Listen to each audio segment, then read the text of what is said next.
1 KG Binni ভাত রান্না করে বিন্নি চাল নিয়েছি। আজকে আমি আপনাদেরকে দেখাবো বিন্নি চাল কিভাবে রান্না করে। তারপর এখানে একটা হাঁড়ি নিয়েছে, হাঁড়ির মুখের মধ্যে পলিথিন বেঁধে দিয়েছে যাতে জাম বাজে হয়, এটা জাল বাঁধা হয়েছে। তারপর এখানে একটা নেট বেঁধে দিয়েছে। নেট বাঁধার পর এটার উপর আজকে আমরা মাটির হাঁড়িতে সেই চালগুলা রান্না করা হবে। পর এটাতে পানি ভর্তি করে দিয়েছি যাতে পানিগুলা গরম হয়ে ভাপ উপরের দিকে উঠতে পারে। হাঁড়িটা দেখতে কেমন দেখেন তো, এই যে মাঝখানে ছিদ্র, যাতে এই ছিদ্রর এখানে আমরা একটা বেতের দিব, জালি দিব। বেতের জালিটা হলো অল্প ছিদ্র পরিমাণে বেতের জালিটা বসাই দিব। এই ছিদ্র বরাবরে বাড়িটা হয়েছে যাতে ছিদ্রটা বন্ধ থাকে এবং চালগুলা ভিতরে পড়ে না যায়। এই যে এখন সবগুলা চালগুলা বেজে না থাকে, সেজন্য হাঁড়িটার মধ্যে তেল মেখে দিতে হবে যাতে খুব সহজে চালগুলো উঠে আসে। এখন চুলার উপর বসাই দিলাম। আজকে মাটির হাঁড়িতে ভাপের মধ্যে হয়ে যাবে। পানিগুলো যখন গরম হবে তখন ভাপটা উপর দিকে ছিদ্র দিয়ে উঠবে এইভাবে। এই দেখছেন কিছুক্ষণ পর, এই যে 20 মিনিট পরে এগুলার কালারটা পরিবর্তন হয়ে যাবে, পানি কালার হয়ে যাবে। এখন হুবহু পুরাটা হোয়াইট কালার হচ্ছে। কিছু উপকরণ জোগাড় করে নিয়েছি। এখানে নারকেল কোড়া নিয়েছি,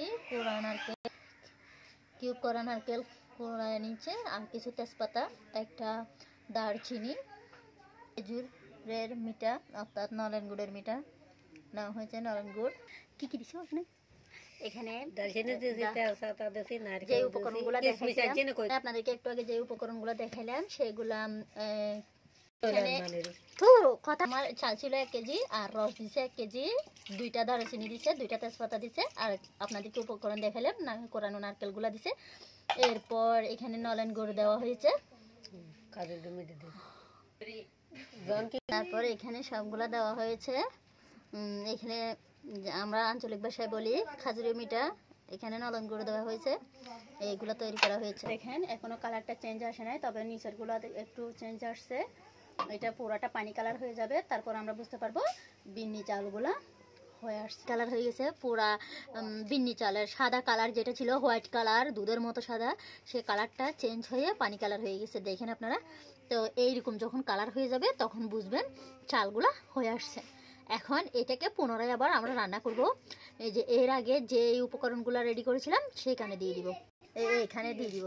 এগুলো এখানে ঢেলে নিয়ে ফেলছি, ভিতরে নেট দিছি, নেটগুলো রাখে লেগে না থাকে। ওই যে বললাম আপনাদেরকে তেল দিলে খুব সহজে নিতে সুবিধা হয়, সেজন্য এখানে তেল দিয়েছি।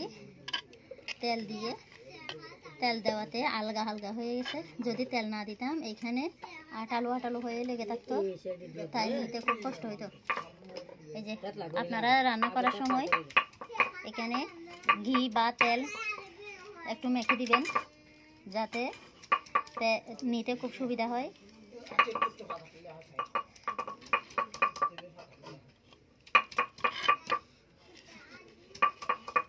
এই যে অল্প অল্প করে সব এখানে আমি খুব সহজে নিয়ে ফেললাম।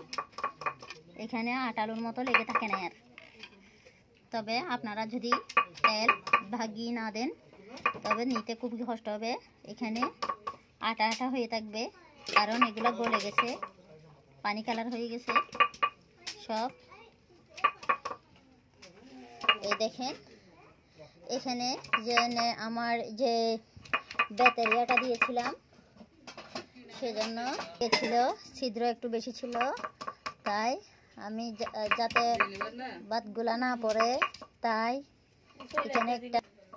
এখন আমি নেটটা ভালোভাবে নিয়ে ফেলছি, নিয়ে এই যে নিচের গুলা একটু শক্ত রয়ে গেছে আসলে। বেতের জালিটা ছোট ছিল সেজন্য নেট ব্যবহার করা হয়েছে। নেট দেওয়াটা খুব ঝামেলা, চালগুলা নিতে অনেক কষ্ট লাগে। দেন তাহলে একটু বড় করে দিবেন। আর এই যে দেখেন এই যে এগুলা খুব পানি কালার হয়ে গেছে, এগুলা অন্য একটা হাঁড়িতে নিয়েছিলাম রস, নারকেল, গুড় আর দারুচিনি সব একসাথে নিয়ে এখন এই চুলার মধ্যে বসাই দিয়েছি। এগুলো যখন ফুটে উঠবে তখন একটু দুধও দিয়েছি, যখন ফুটে উঠবে তখন বিন্নি চালগুলা ওখানে ছেড়ে দিব। এগুলা এইগুলা দেখেন এই ব্লক এসে গেছে। যখন একটু ব্লক এসে যাবে তখন এই যে দেখেন একটু ভালোভাবে ব্লক আসছে। এখন আমি এই চালগুলা অর্থাৎ যেগুলা একটু আগে ভাপে দিয়েছিলাম মাটির হাঁড়িতে সেগুলো এখন দিয়ে দিব। এই যে দেখেন দিয়ে দিচ্ছি। এগুলা এক এক করে সব দিয়ে দিব।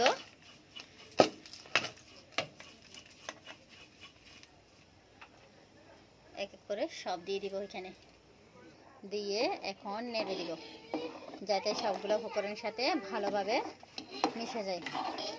এখন 10 মিনিট এভাবে রেখে দিব। অনেকে চিনি দিয়েও রান্না করে, চিনি দিয়ে রান্না করে তবে সাদা হয়ে থাকে, কালারটা সুন্দর লাগে না, আমি মনে হয় না আমার কাছে।